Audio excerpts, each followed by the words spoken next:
On our last Cupra Formentor review video, we got stacks of comments from people asking what the plug-in hybrid version was like. There were none in Australia at that point, but there are now, and I've gone and got my hands on this Nevada white Formentor VZe hybrid to see what it's exactly like to live with. And I'm going to tell you in today's video how much range you get out of this car, how much petrol it uses, even when there's nothing left in the battery, and you're going to be surprised. And we're also going to take a look around this sort of mid-spec Formentor to see what you get for your $61,000 before on-road costs. But before we get started, hit subscribe.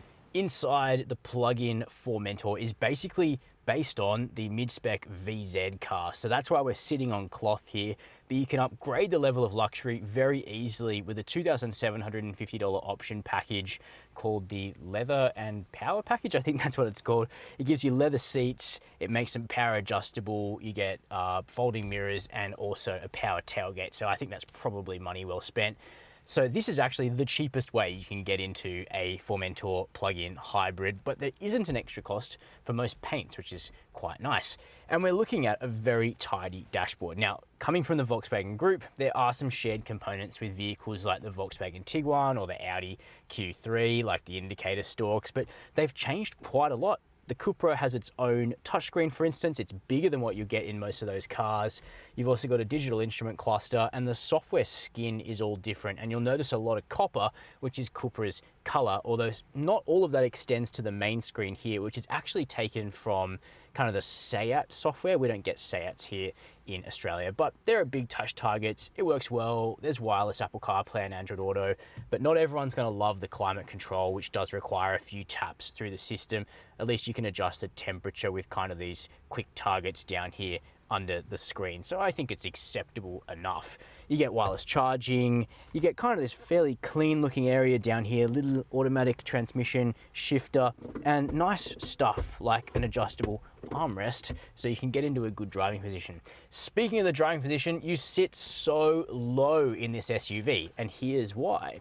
Even though the Formentor is technically an SUV, it sits on the derivative of the Volkswagen MQB platform that is used for hatchbacks and wagons, like the Golf hatch and Golf wagon. It doesn't sit on the derivative used for the Tiguan, the Q3, etc. So it's actually more like a Golf all-track, you know, a car rather than an SUV, and I love that. And you sit really low. It feels like a sports car. Great steering wheel, blue in color actually, copper around it, looks good. Paddle shifters, because we do have a proper auto this car. It's not a CVT unlike most hybrids. Love that. Big air vents, that's going to be useful in the Australian summer. You can get a sunroof. This car doesn't have it. As for material quality, most of it's pretty good. Down here below the belt line, it gets a little bit scratchy. It's not really Audi grade, and even a Skoda feels a little bit nicer inside than the Cupra, but it's all very livable. It's comfy. It feels semi-premium, which is exactly what this brand is going for. Jump into the back of the Formentor and you get a surprise, because even though this vehicle is not that big outside, it's just over 4.4 meters. We'd probably call this as small as a mid-size SUV gets here in Australia. It's actually quite accommodating in the back, and this shows you where the Volkswagen Group are just kind of the masters of packaging. Love the cars or hate them, they know how to make the interior feel really big, and that's how it is in the Formentor.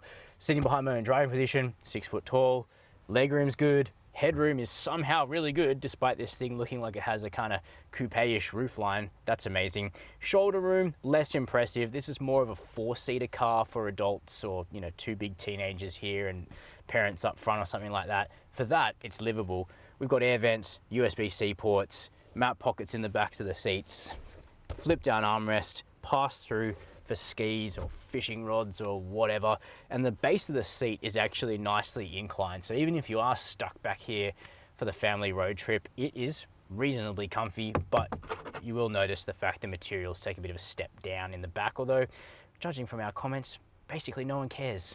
Good things usually require compromise, and that's kind of how it goes for the Formentor plug-in hybrid. It's got a smaller boot than the standard petrol version because we're packing a decently sized battery in this car. So 420 litres becomes 345 in the plug-in hybrid, which on paper is less than like a Golf or an Audi A3, but it's actually a reasonably usable amount of space in reality. And you can flip down those back seats using latches right here in the boot. We've also got hooks, we've got bags to store your charging cables if you're in the habit of carrying them around, but you don't have to. And sort of down below here on the rear fascia of the car, you'll see we do have these copper kind of exhaust pipe looking things. That's just faux, but to be honest, they actually look pretty cool when you're driving behind the car. And you'll notice the manual tailgate. That becomes powered if you go for that $2,750 electric package. It turns out Aussies love hybrid SUVs. Just look at the success of Toyota's RAV4 in the last few years. So the whole point of buying a Formentor plug-in hybrid would be to reduce your bills at the Bowser, and that's exactly what this vehicle does. Now, just like with any plug-in hybrid, here's my big warning. You've got to charge this thing to get the best out of it. But even with a dead battery, it's still more frugal than the non-hybrid versions of this Cupra SUV. If you drive it around on a dead battery, it's going to give you 6 to 7 litres per 100 kilometres in the real world, which is really good. But you're going to unlock the biggest benefits if you keep this battery charged. So at the back of the car, under the skin, there's a 10.4 kilowatt hour usable lithium ion battery. And in the real world, that's going to give you a range of between 45 and 50 kilometres. On my test drive today down here on the New South Wales coal coast, which is actually quite hilly, I was able to manage 21 kilowatt hours per 100 kilometres, which would be crap if this was a full EV, but is actually relatively decent for a plug-in hybrid, and that works out to be a range of 49 kilometres. So you could do better than me. You could eke it into the 50s relatively easily, I reckon. So that, combined with the low fuel consumption even on a dead battery, makes the running costs easy enough to swallow, even if this thing requires minimum 95 octane premium petrol here in Australia. What about servicing? It's free for the first 3 years and 45,000 Ks, so that's a nice little sweetener for a new brand. And the warranty is 5 years with unlimited kilometres. So what's the Formentor plug-in hybrid like to drive? Well, I've been looking forward to driving it actually, because it's a hybrid. You know, petrol is expensive right now, so hybrids help. And the Formentor has a lot of goodness baked into its chassis, which is something that we found out when we took it for a track drive a few months ago, and it was a complete hoot. I also drove one in Europe kind of briefly a couple months ago and was reminded of how good the ride and handling is in this platform. And it's partially because MQB, the Volkswagen Group platform that every car person has heard of ad nauseum for years, is just a good platform. But also the Formentor shares kind of less with its cousins than most vehicles that sit on this architecture. Cupra really built it from scratch. It's not based on an existing Seat model in Spain. It's not based on a Volkswagen or a Skoda. It's their own kind of creature, and all the better for it because it drives great. It also looks really great. And the hybrid doesn't make you compromise on that stuff, which I love. It still steers really well, it still handles well, it still rides well, even though it is heavier than a front-wheel drive petrol version of this car. So what is the hybrid system then? Because it's nothing like what you get in a Toyota RAV4 Hybrid, completely different. Instead, what we've got is a 1.4 litre turbocharged petrol 4-cylinder engine, so the kind of thing that you would get in a base model or sort of entry-grade Volkswagen Golf. But then you've got a powerful electric motor wedged between the petrol engine and the 6-speed wet clutch heavy-duty DSG automatic transmission in this car. So you can choose to drive the Formentor Hybrid how you want to drive it. You can drive it on electric power alone for about 49 or 50 Ks, as I found out in my real-world test drive, or you can drive it blending the sources of power from the petrol engine and the electric motor. And there are 3 clutch packs in this special version of the Volkswagen Group's DSG transmission that are smart enough to either let it run on electric power alone, petrol power alone, or a blend of the 2 sources. And it does come together pretty seamlessly. A lot of plug-in hybrids feel quite clunky, but as they go, the Formentor is actually pretty good. And if it sounds like I don't really know what I'm talking about with Volkswagen Group plug-in hybrids, it's because I don't, because this is the first one that they've brought to Australia in modern times, and apparently there's more to follow, stuff like a Golf and a Tiguan plug-in hybrid later. But the Formentor plug-in is the first of its kind to come here, and it works pretty well. So let's say you're of the kind of person that is going to charge it every night, or while it's parked up in the office car park. So you want to drive it on electric power and virtually use no petrol. Well, that's entirely possible. There's a really simple button up here on the touchscreen called E mode, and it's going to really just use the electric motor apart from emergency throttle applications like, let me get out of the way of this truck or something like that. It's going to bias electric only.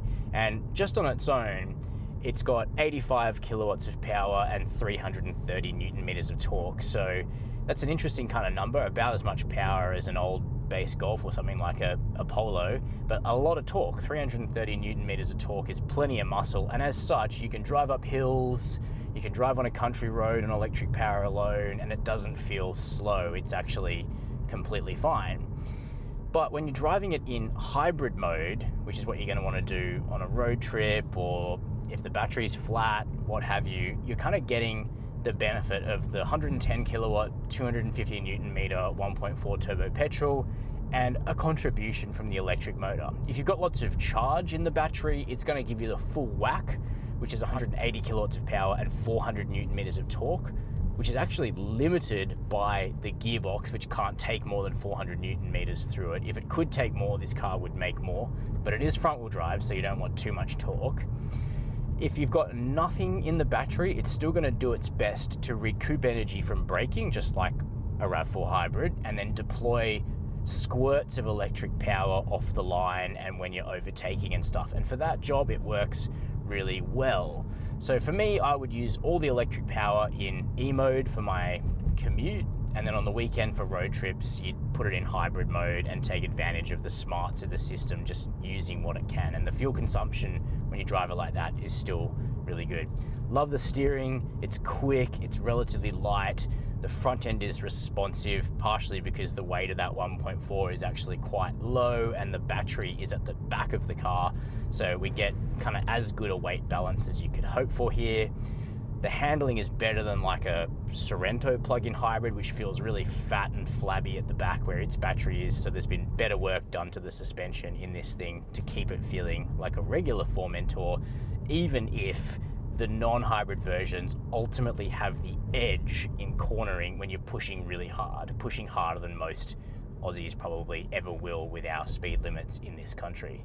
So it's crisp to drive, it's fun to drive, it's economical, and it gives you a pretty decent full electric range. So if you're looking to cut your bills with a hybrid, this is quite a sophisticated, finessed way to do it. And lastly, a word on safety. We've got basically all the modern systems on this car: adaptive cruise, lane keep assist, blind spot monitoring, rear AEB, all included, and they work well. They're well tuned, which is just as important as ticking the boxes of having them.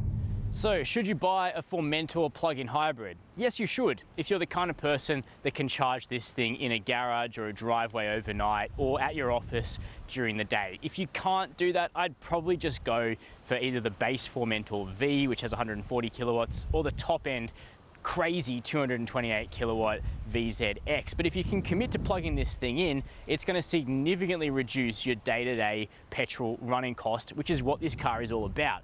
It helps that it's really just as good as the non-hybrid versions of this car to drive, which is to say it rides and handles really nicely. I like it, and for a certain buyer, the hybrid is going to be right up your alley.